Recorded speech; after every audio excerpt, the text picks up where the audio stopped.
Nitwa NSENGIYUMVA Juliano, nkaba n'umwungere mw'ishirahamwe ry'amashengero y'ababatiste mu Burundi, nkaba nkorana n'ishengero ry'ababatiste rya haruguru y'igisagara ca Bujumbura bita mu Gishingano, nkaba nubatse mfise abana 6.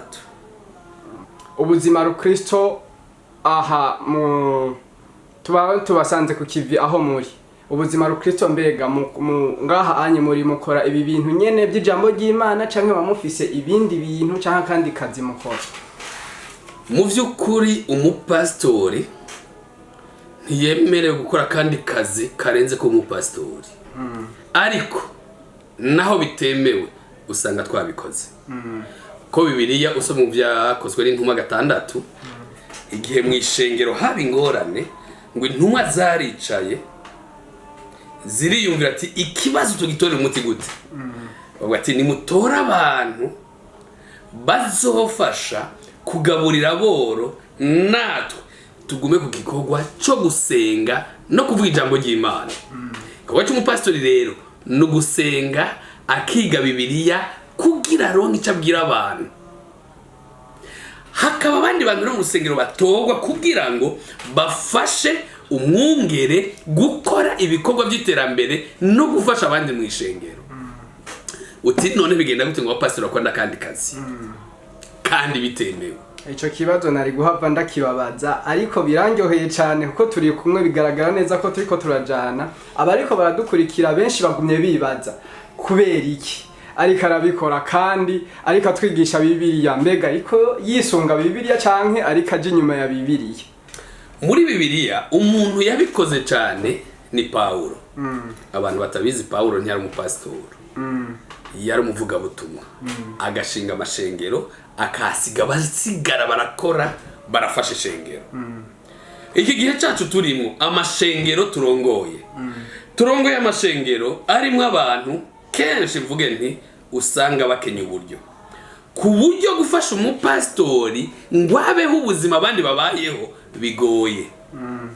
Bica bisaba kugira ufashe ishengero neza, ukora ikindi gikorwa kigushoboza kubandanya ukora wa muhamagaro wawe, kuko umuhamagaro no gufasha abantu kumenya Imana no kubasengera.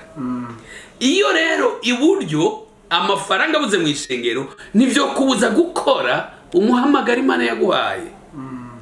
Turafise abana bakwiye kuja mu ishuri, bakwiye kunezerwa, bakibwira ivyo bintu byose. Aho ugasanga no mu ishengero turafise n'abantu bakeneye kubafashisha, atari ijambo ry'Imana gusa ariko n'uburyo. None ubikura he gumye wicaye ngaho naho utavyemerewe? Ucurondera ahandi ushobora kuronka uburyo kugira ngo umuhamagaro nawo ubandanye. Benshi bariko baratahura canke bariko barumva neza ico impamvu bamwe n'abandi mu bakozi b'Imana rwarujijo rwahora ruhaba ngo ntiyarakwiye gukora ibi canke ntiyobikoze, bariko baratahura ngira ngo mu bariko baradukurikirana. Ariko turatomboye, uratubwiye neza yuko mu bana mufise canke mubo muzoronka bagomba kubaho. Ariko hari akabazo pastor benshi bakunda kwibaza.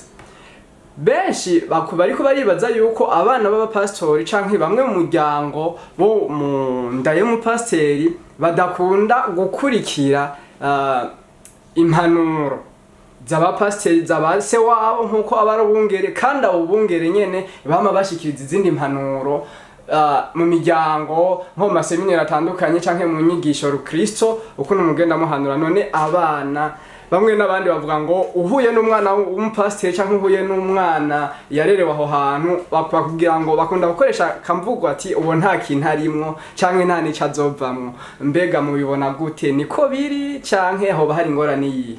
Kibazo ciza. Uraza ati abantu n'abandi bavuga ngo nari abantu bavuga byose cyo bigenderako, uco vyemera ko ari ukuri. Kuri umwana w'umupastori weho nta kintu uzovamwo, waratangiye gukora ivyo rero sivyo. Igituma atari ivyo, abantu babona pastor asigura mu rusengero bakimvira ngo n'umumarayika azovyara abamarayika, avyara umwana nk'uwo ujya wundi avyara, baba mu buzima bumwe. Uko ujya agenda nuko agenda. Umupastor agerageza kugira ngo afashe abana, si abana gusa, afasha abantu bose. ngo bagendere mu nzira y'Imana. Mubivuze neza, afasha abantu bose kugira ngo bagendere mu nzira y'Imana, ariko kandi si bose baca bayigenderamwo. Mu rusengero twirirwa turigisha dusigura, ariko ivyaha ntibihera. Baba nyene bavyumvise kandi bagashinga intango barakijijwe, niwe basanga muri vya bindi. Ariko n'umwana wa pastor baca mubona ku mbere y'abandi bose, nabo bandi bo bandiko batabavuga. Ego nivyo bagomba kubabona imbere y'abandi bose. Kubera iki? Batubwira ngo tube icete gisomeka.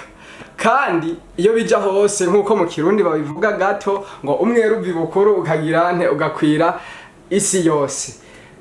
Iyo bija hose hari hakwiye basi kuba akantu wovuga ngo uyu muntu adakijijwe, uyu muntu w'umukozi w'Imana aratandukanye n'uyiya wundi ataramenya Kristo. Agakizo kabonera kuki? Nibaza ko agakiza tukabonera kubyo twaba. Aha, uvuze neza rero. Ukwiye kuraba ivyo umuntu yama. Bama ibiki? Muri ko murasoma amajambo y'Imana, mwebwe nyine mubona ivyo batubwira imbuto zihwanye no kwizera cyane. Nizahe? Pastor, turiko turavugana muri ibi, hari abantu bamwe batariko baratahura ivyari byo. Ariko ubu unye muri ko muratahuza abandi bantu ivyo twahora twiyumvira ku bandi, kumbure mukabaha intumbero nziza, intumbero donc direction yobafasha. Ntibagume bizera ngo babandi ko urya byayangaye. Akarorero ashobora kubona umwana w'umupasteri avuga ngo nokizwa kubera ko mbonye papa ari pasteri, ariko yagenda kuraba mu bana b'uwo mupasteri agasanga byaranse, agaca avuga ati nta kamaro ko kwirirwa ndagira nte, ko kwirirwa ndakorera Imana, ko kwirirwa ndakizwa. Nagomba nakubwira ko yuko agakiza murabira ku bavyeyi. Ego. Agakiza n'umuntu ahindukira akakira Yesu nk'umwami n'umukiza wiwe. Abo bantu barangwa n'umunezero, n'urukundo, n'ivyizigiro. Abana ba pastor ntavyo bafise ivyo. Barabifise. Abana ba pastor ko muraba ama televiziyo, barafise droit kuri aba televiziyo. Yego. Kuyiraba ni kimwe, ariko uramubwira ati mwana uyirabe, ariko harimo ibintu muri televiziyo dashira mu ngiro. Mwe mushaka rero ko abana ba pastor kuva kuwa mbere no kuwa Mungu ntaje ku ishuri asenga asoma Bibiliya, asenga asoma Bibiliya, mwe ko tumutabikora. Mugomba kubafatira amaboko imugongo. Oya, tugerageza kubigisha kugira indero nziza no kugenda neza no kwama ivyamwa vya mpwemu uko tubisoma muri Bibiliya mu Bigalatiya. Ingorane abantu iyo ukoze erreur imwe, ivyiza byose wakoze ntibaba bakibibona. Ikosa ribaye kwa pastori, ivyiza igihumbi babifuditse. Niyo ngorane abantu bagira cyangwa ngo bajya abantu ngo nawe arabikora. Bien sûr, hari ivyo tudakora naho abandi bose babikora. Ivyo tukabirengera. Ariko ntucoja ukwamamaza ngo abana ba pastori ngo ntibakizwa ngo bameze uku. Sawa pastori gusa n'aba bantu bose. Abi wacu bari mu bandi. Mubivuze neza. Abana ba pastori canke abandi bose bagomba gufatwa cyo kimwe. Mwungere niyihe mpanuro canke niyihe nyigisho mwoha abandi bantu canke abandi bantu kwisi yose bariko baradukurikirana, kumbure ngo bamenye ukuntu bitwara, atazoja gukizwa ngo yabonye naka, ariko kubera ari naka kumbe indani muri we canke agiye kumugendera gace asanga byarahindutse. Ngira ngo mwotanga impanuro ku bantu bariko baradukurikira, kumbure ngo bahumuka amaso babone ico bakwiye gukurikira muri ubu buzima ro Kristo. Agakiza ni personnel, n'umuntu ku gatwe kiwe. Ego. Si umugwi w'abantu. Kabaye ku muntu rero, umuntu yakira Yesu nk'umwami n'umukiza w'ubugingo bwiwe. No kuvuga iki? Uvuze ngo Yesu n'umwami n'umukiza, uvuga ngo yarankijije ankura muri ibi anshikana, yabaye umwami wanje. Uvuze ngo yabaye umwami wanje rero bivuga ngo ndamwumvira ko n'umwami arategeka nkumvira. Turi mwisi, ariko bitwa ngo ntiturabisi.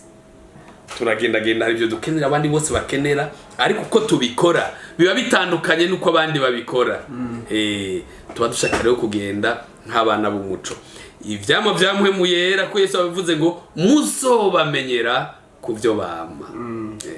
kumbure ngo ntitwoba dukwiriye kuza turajija abantu canke tubacira imanza dufatiye iyo bakomoka canke nico bari, ariko ivyamwa vyabo nibyo bibagira abantu ico barico.